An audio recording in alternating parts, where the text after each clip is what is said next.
Los nazis en Uruguay es un tema que está más relacionado en realidad con la Argentina. Uruguay no era un país que fuera confiable, en primer lugar. ¿Por qué? El espectro político uruguayo era muy fuerte y era antieje. Era una clase política muy fuerte que no tenía ninguna preferencia por las ideas nazis. A ver, la Argentina sí estuvo abierta de alguna manera a la llegada de criminales de guerra nazi, la historia del oro nazi, etcétera, etcétera.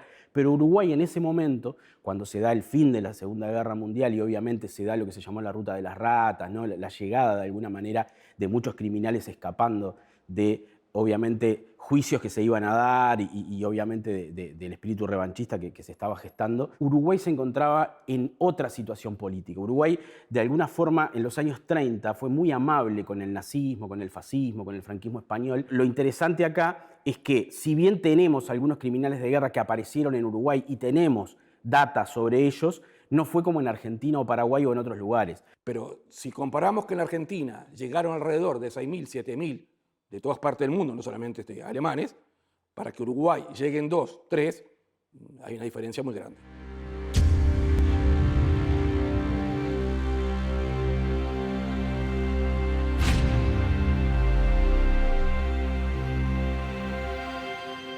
La Iglesia fue la que firmó a través de Pío XII los salvoconductos de los criminales de guerra a través de la Ruta de las Ratas. La Ruta de las Ratas era una ruta de monasterios que empezaba en la Europa del Este y finalizaba en Roma. En Roma lo tenía un monasterio, el obispo Alois Hudal, que era un obispo croata, donde ahí iban todos esos criminales a vestirse de sacerdote y venían con los pasaportes de Cruz Roja y de el Vaticano. Ahí embarcaban al puerto de Venecia y huían hacia distintos lugares del mundo. Más que nada, en este caso, a la Argentina. Pero también vamos a encontrar en Chile, Paraguay, en Egipto, en Siria, pero al Río de la Plata, más que nada, Argentina, Chile, Brasil y Paraguay.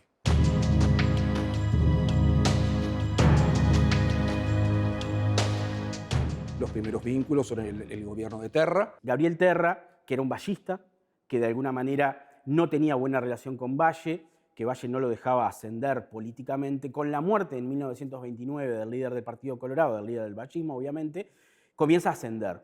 Y ese ascenso lo lleva a la presidencia. Pero, más allá de haber llegado a la presidencia y estar relacionado con los vallistas, él se pelea rápidamente con los vallistas y termina dando un golpe de Estado. Ese golpe de Estado de 1933, que de alguna manera es apoyado por los herreristas, hace una nueva constitución, vuelve a llamar a elecciones y Terra se convierte en presidente constitucional de esa constitución que él había inventado, que era una constitución muy sui generis, que tenía, por ejemplo, 15 senadores del partido ganador y 15 senadores del sector ganador del otro partido. Y entonces habían 15 terristas y 15 herreristas, por lo tanto, de alguna manera funcionaba. En aquel momento Uruguay vivía una grieta, pero no una grieta partidaria, sino una grieta interpartidaria que tenía por un lado a terristas y herreristas, a la derecha, y por otro lado vallistas y nacionalistas independientes. En ese contexto, Terra, de alguna manera diplomáticamente, da un viraje. Primero, rompe relaciones con la Unión Soviética, y lo otro, comienza a tener relaciones directas, económicas y políticas con Alemania e Italia. Y ahí el principal vínculo es comercial. Es donde se va a realizar la obra de la represa Rincón del Bonete.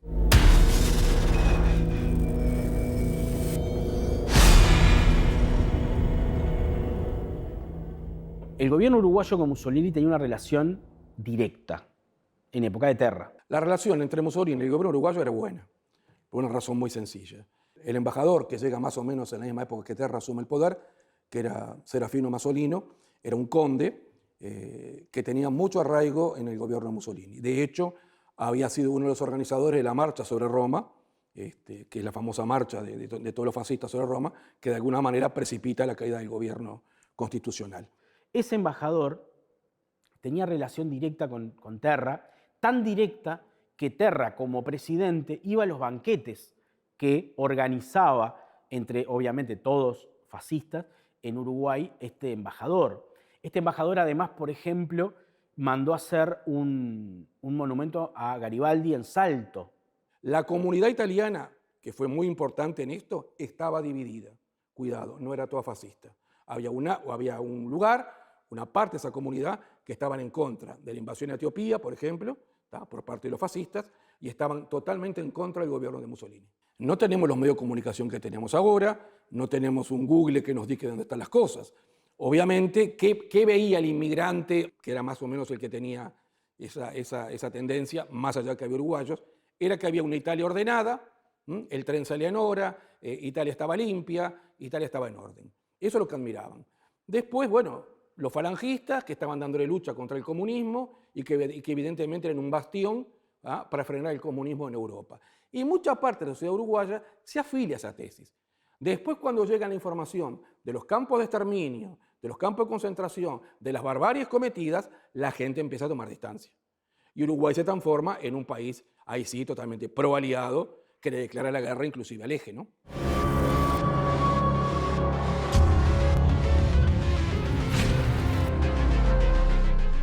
Por Uruguay pasaron Ari Berheim, llamado también el Doctor Muerte, estuvo en Paysandú, Joseph Mengele, ni que hablar, ¿no? El ángel de la muerte, el médico de las atrocidades y de los experimentos, bueno, se casó en Colonia Suiza. Y por otro lado, Herbert Kukurtz. Esos son como los tres grandes criminales de guerra nazi que nosotros podemos tener, por lo menos determinados documentación que nos dice, bueno, estuvieron acá y bueno, uno de ellos inclusive fue asesinado.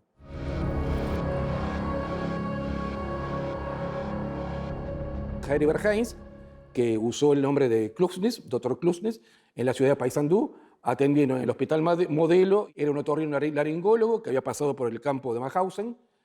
Se le llamaba el banderillero porque inyectaba benceno en el corazón de los prisioneros. Más que nada, él había tomado represalia contra los republicanos españoles que Franco había entregado a los alemanes en Mauthausen. Fue descubierto porque era un hombre muy taciturno, era un hombre que vivía a las afueras de la ciudad de Paysandú, muy escondido, pero después tenía algunos gestos antisemitas hasta que presumiblemente una paciente lo reconoce como que había estado en el campo de concentración y la había atendido a ella. Después un señor Hestenblandt, que era el presidente de la comunidad judía de Paysandú en ese momento, empieza a sospechar de las amistades, de los vínculos de Ari Berheim y lo denuncia a la Embajada de Israel. Ari Berheim se va, presumiblemente muere en Egipto, se hace musulmán, pero en el año 85 el presidente Julio María Sanguinetti, el presidente de la democracia, de la apertura, junto con el senador Raúl Bresten del Partido Colorado, solicitan una investigación privada, no a cargo de la policía, sobre el paradero de Heinz. Porque posiblemente hay otras personas que dicen que estuvo hasta el año 83 en Paysandú. Bueno, las investigaciones no llegaron a mucho. Sí se constató la presencia, pero yo había huido realmente para Oriente.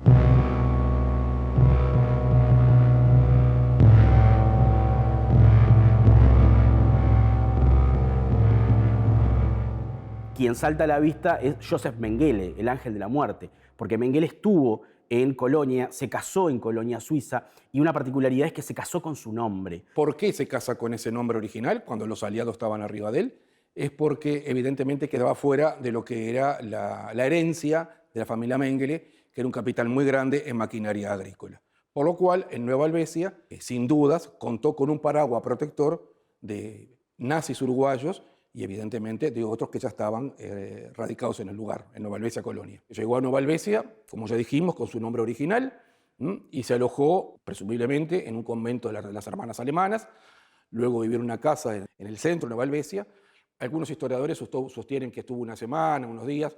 Yo no, yo sostengo que estuvo por lo menos más de un mes y medio, porque se le ve ejerciendo como médico en la represa Baigorria. Estaba en construcción la represa Baigorria y un obrero se amputa 2 dedos. Bueno, es Mengele el que hace el injerto de los dedos para salvarle la mano. O sea, quiere decir que él ya estaba ejerciendo también como médico y además hay testimonios de personas que tuvieron contacto con él en Nueva Helvecia. De hecho, en Nueva Helvecia él dejó de regalo al juez que lo casó el águila silesiana.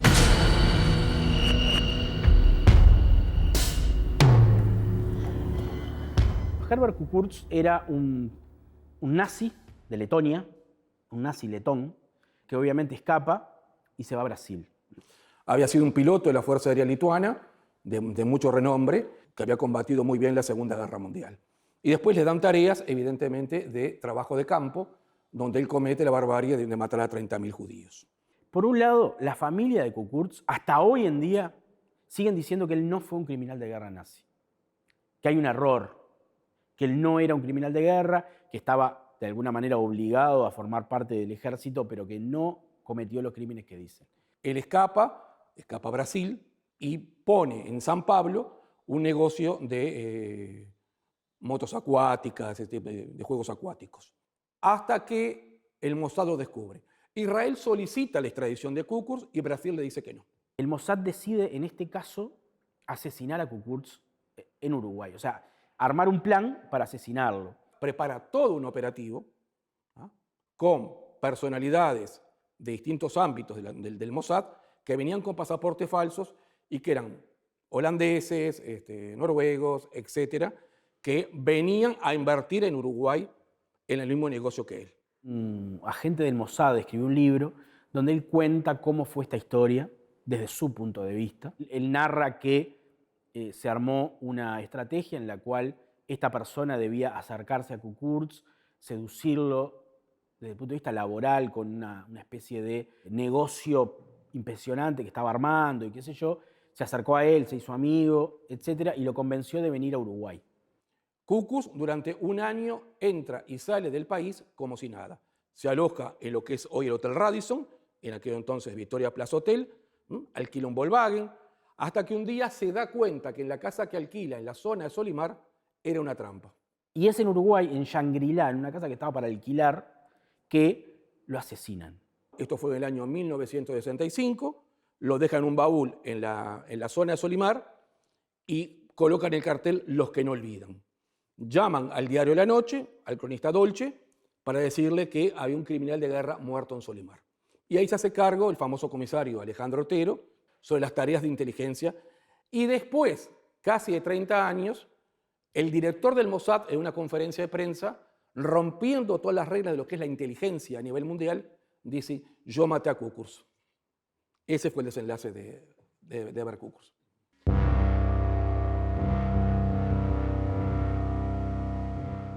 Fuhrmann era un nazi que vivía en Concordia, que ya estaba fichado en Argentina como nazi por la CIA, llega al departamento de Salto, se casa con la dueña de una importante casa de fotografías y es el primero que empieza a hacer la propaganda antisemita en el litoral del Uruguay. Luego empieza a bosquejar, cuando lo detienen, unos planos donde estaban las principales unidades militares del Uruguay y decía cómo se podían tomar. El plan Fuhrmann en realidad consistía en un plan para invadir Uruguay en 15 días y convertir a Uruguay en una colonia campesina de Alemania. Sostenía que Uruguay era muy flojo en fuerzas armadas y que se podía tener también el apoyo de tropas de asalto de Argentina, no oficiales, sino de nazis que estaban entrenados, como había también acá nazis entrenados, como tropas de asalto para poder invadir Uruguay. Eso es el denominado Plan Fuhrmann. Es una cosa interesante, porque en realidad en aquel momento fue visto de dos maneras. Por un lado, un grupo de periodistas lo tomaron casi con sorna, ¿no? O sea, pensando de que era el delirio de un lobo solitario. Pero por otro lado, hubo otro grupo de periodistas que dijeron: cuidado, el nazismo está creciendo, el nazismo de alguna manera obviamente estaba de cara a una guerra en aquel momento, que finalmente se dio, y por tanto muchos periodistas dijeron: cuidado. Uno fue Marcha. O sea, Marcha surge en junio de 1939. El primer titular de Marcha era la infiltración nazi en Uruguay. Fue el primer informe, fue la primera investigación, y fue fuerte, porque daba nombres, porque hablaba de Daldorf, hablaba de Fuhrmann, hablaba de Paz, hablaba de toda esta gente que de alguna manera era vista por muchos intelectuales, periodistas y otros políticos como un peligro a la democracia.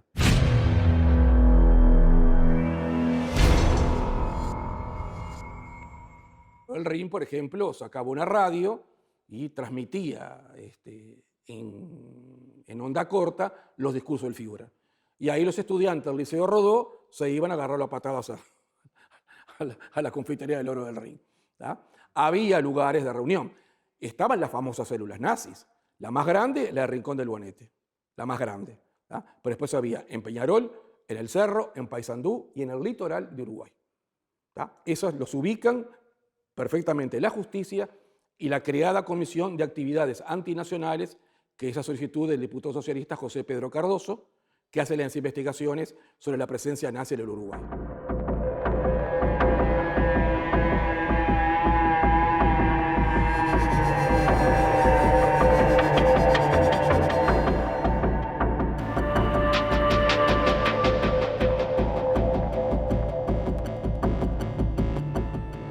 Los espías existieron, los espías se pueden contar por docenas, tanto en Uruguay como en el resto de Latinoamérica. Y también había espías, obviamente, de los nazis y de los ingleses. O sea, de alguna forma, los años 30 y 40 fueron una especie de juego de espías en América Latina en general, en el mundo, pero en América Latina en particular y en Uruguay se puede ver, porque muchos de estos personajes que podemos nombrar, como Paz, como Furman, eran una especie de espías del régimen. ¿Por qué? Porque tenían relación con el régimen y porque generaban determinadas actividades tratando de hacer cabeza o tratando de generar cosas en el Uruguay. Creo que el meollo de esto es cuando llega el Graf Spee a Montevideo, el año 1939. No olvidemos que fue la primera batalla naval de la Segunda Guerra Mundial, eran los buques insignia de la Alemania nazi, y ese barco tenía una tecnología muy grande. En forma inmediata, las embajadas británicas y Alemania de Argentina empiezan a moverse con sus espías. Llegan a Montevideo esos espías, que son los que van a trabajar directamente con la Armada Británica y con la Armada Alemana. Hay un informe, inclusive, desde los espías norteamericanos que estaban en el Uruguay, que los ubicaban a los espías nazis tomando el café en algunos lugares de Montevideo. Ese informe lo hace el embajador justamente al presidente Roosevelt. Y Roosevelt sostiene que Uruguay puede ser un problema para Argentina y que Argentina en algún momento podía invadir. Por eso empiezan a llegar al Uruguay, ya no estaba Masterra, tampoco estaba Valdomir, ya estaba Mésaga, empieza al Uruguay a llegar una cantidad de buques de guerras norteamericanos que andaban por el Río de la Plata. Entonces, esa fue la presencia de espionaje en el Uruguay.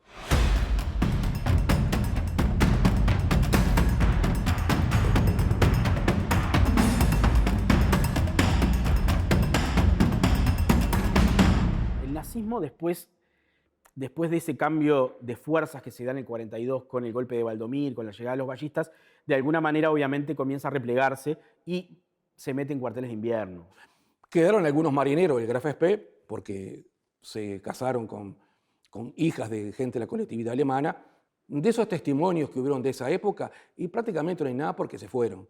Y los que no se fueron, como por ejemplo el diputado Alejandro Cayel, que es el que llama a hacer una sonada en Durazno, ¿tá?, donde se produce una balacera con 2 muertos y todo lo más. Cayel es expulsado inmediatamente del Parlamento en 1942 y también no se sabe más nada de él. Digo, quiere decir que se le persiguió a los nazis de la forma que tenía que hacerse a través de la justicia.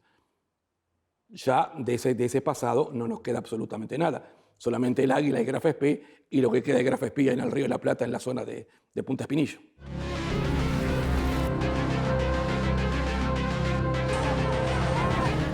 El antisemitismo en Uruguay no es producto de los nazis ni de los fascistas. El antisemitismo en Uruguay empieza a principios de siglo, 1903-1904, con los discursos de la Iglesia Católica. Más que nada de Monseñor Mariano Soler, que decía que tenemos que parar urgente la migración de judíos. Los años 30 y principios de los 40 es una época en la cual hubo una efervescencia del antisemitismo muy fuerte en Uruguay, desde todos lados, no solamente desde los grupos nazis o fascistas, sino también desde determinados sectores de los partidos fundacionales. Ese antisemitismo, que también venía a la Argentina, a través de publicaciones de Argentina, el padre Mimbiele, por ejemplo, llegaban a Uruguay. Por ejemplo, la iglesia tenía una vieja radio, que era la vieja radio Jackson, hoy es Radio Sarandí. ¿Ah? En ese lugar había discursos antisemitas del padre Iribarren, que después alguna prensa lo recogía. Y hay varios testimonios de publicaciones de parroquias donde se hablaba del antisemitismo. Y estamos hablando mucho antes de la llegada de Mussolini y ni que hablar de la llegada de Hitler. En el año 38, por ahí, llega al Parlamento Emilio Frugoni. Emilio Frugoni, que era obviamente diputado socialista, llega con un montón de panfletos que le dieron afuera del palacio. Y entonces él dice, quiero hablar de esto. Y eran todos panfletos antisemitas, pero antisemitas fuertes, ¿no? Antisemitas de no compres judío, listas de empresarios judíos para que no les compren. Y es interesante porque nadie en el Parlamento le da entrada a este tema. Aparece como un tema menor para muchos legisladores, pero bueno, Frugoni dice, no, esto es importante. Bueno, entonces cuando uno analiza el antisemitismo en Uruguay, uno encuentra que los años 30 y 40 son años clave. Desde pintadas en las calles de Montevideo, pintadas como no compres judío, listas. Recuerdo una particular, los judíos son peor que el vino con sandía. Esa era una pintada que había en Montevideo. Desde bombas de alquitrán a el centro israelita, por ejemplo, desde golpizas, pero también hay un tema que para mí es muy fuerte, y es que el gobierno de Terra intentó frenar la llegada de inmigrantes judíos de Europa, que ya empezaban a llegar, obviamente, por una violencia exponencial que se estaba desarrollando en Europa, y lo intenta frenar. Y después, por otro lado, obviamente, tenemos que hay un crecimiento del antisemitismo en los medios de comunicación, particularmente, obviamente, en aquel momento los diarios eran la vedette de los medios de comunicación, y ahí aparece, por ejemplo, un mensaje antisemita en casi todos los diarios de la derecha uruguaya. No solo en el Centinela Alemán, Semanario Libertad o Corporaciones, sino también en, por ejemplo, la Tribuna Popular, que era un diario herrerista, ¿no? En El Debate, el diario de Herrera, en El Pueblo, que era el diario de Terra, aparecen y uno va a encontrar algo así como, por ejemplo, recuerdo uno de la Tribuna Popular que decía que los judíos eran los causantes del comunismo y por tanto había que erradicarlos, porque se relaciona al judío con el comunismo. Y obviamente estas ideologías son anticomunistas, son profundamente anticomunistas. Entonces, ahí les cerraba perfecto la ecuación, ¿no? Los judíos son creadores del comunismo y entonces hay que perseguirlos, ¿tá? Entonces, eso va a aparecer en varios diarios. El Debate, que es el diario herrerista, va a tener muchos embates antisemitas, pero también es bueno decirlo, en un momento, no sabemos si porque Herrera lo frenó, hay una serie de artículos tratando de frenar todo eso, o sea, tratando de desdecirse de lo que se había dicho en otros artículos, hablamos de editoriales en general, pero sí es cierto que el ambiente estaba dado para un antisemitismo bastante fuerte en Uruguay.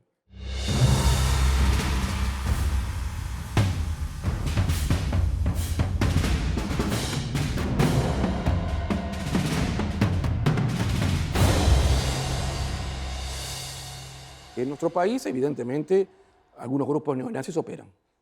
Eso estamos totalmente convencidos. Obviamente no lo hacen a cara descubierta porque digo, es pasible de una sanción penitenciaria, ¿no? Pero existen, sí. El neonazismo no va a desaparecer, ni siquiera hasta hoy en día. Hasta hoy en día existen todavía algunos grupos que, ya sea simbólicamente, a través de piezas, a través de cosas que compran y qué sé yo, puede ser simbólico, también ideológico en algunos casos, algunos grupos minúsculos políticos que todavía existen, va a seguir existiendo, sigue existiendo todavía. También hay una relación que se va a desarrollar entre determinadas ideologías que van en crecimiento y, digamos, el nazismo que comienza a permearlas en algunos casos, ¿no? Pero hay que estar como atentos, ¿no? Hay que estar como atentos. ¿Por qué? Porque, repito, hay algunos grupos ideológicos que, si bien no son nazis, digamos que el pensamiento fascista podría entrar en alguna de las características de esos grupos.